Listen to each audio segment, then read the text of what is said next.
दोस्तों, प्रशांत किशोर तो पलट गए।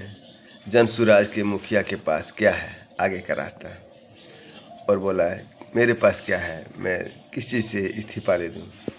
बता दें कि बिहार विधानसभा चुनावों में एनडीए की प्रचंड जीत के बाद जहां महागठबंधन और आरजेडी की हार चर्चा में रही है, वहीं पर जनसुराज के संस्थापक प्रशांत किशोर पर भी सवालों की बौछार शुरू हो गया है। दोस्तों, चुनाव से पहले 150 सीटों का दावा, बिहार की राजनीति बदलने की भविष्यवाणी और जनसुराज को राज्य की तीसरी सबसे बड़ी ताकत बताने वाले प्रशांत किशोर अब अपने ही बयानों से चित घिर गया है। हार के बाद जब वह पहली बार मीडिया के सामने आए तो उनके तेवर और जवानों ने सभी को हैरान कर दिया है। चुनावी दावों पर सवाल, राजनीतिक अंदाज में जवाब दिया है। बता दें कि प्रेस कॉन्फ्रेंस के दौरान पत्रकारों ने उनसे उनके पुराने वादे जो है आज दिलाए, खासकर वह बयान जिसमें उन्होंने कहा था कि यदि जेडीयू 25 से ज़्यादा सीट जीत गई तो वह राजनीति छोड़ देगा।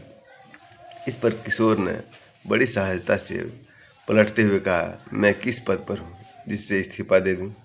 मैंने यह नहीं कहा था कि बिहार छोड़ दूंगा या जनता की बात करना बंद कर दूंगा। इस जवाब पर प्रेस कॉन्फ्रेंस रूम में ठहाके लग गए। कई पत्रकारों ने टिप्पणी की कि ऐसा जवाब तो अनुभवी नेता भी शर्मा जाए इस तरह का जवाब सुन के। वहीं पर 150 सीटों का दावा हवा में क्यों उड़ गया। बता दें कि प्रश्न पूछे जाने पर 150 सीट जीतने का दावा कहा गया था, लेकिन जनसुराज एक भी सीट नहीं जीत पाए।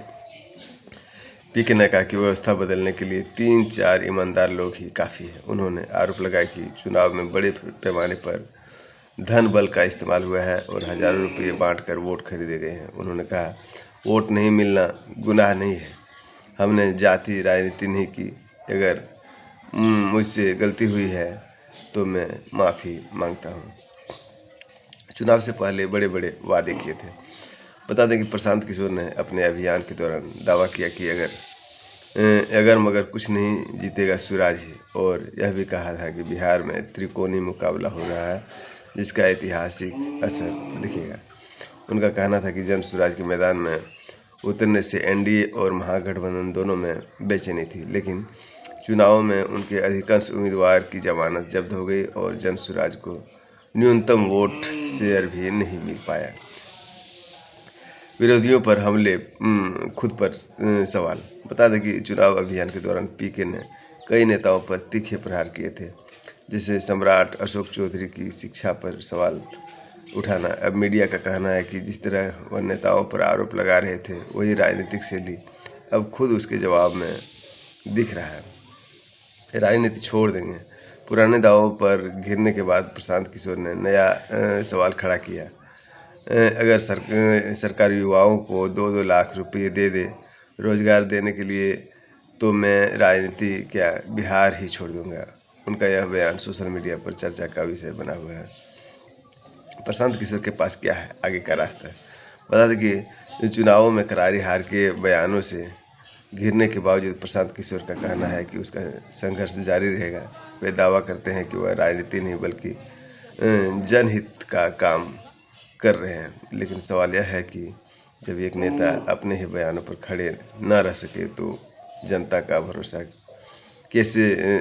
उस पर भरोसा कैसे करेगा। बिहार की राजनीति में फिलहाल यह सबसे बड़ा सवाल बनकर आया है। आपका क्या राय है, कमेंट करके जरूर बताइए। क्या प्रशांत किशोर आगे कुछ कर पाएगा या फिर हवा ही रहेगा। वीडियो कैसे लगा, अच्छा लगे तो लाइक शेयर और सब्सक्राइब। आप देख रहे हैं न्यूज़ हर पल। जय हिंद, जय भारत।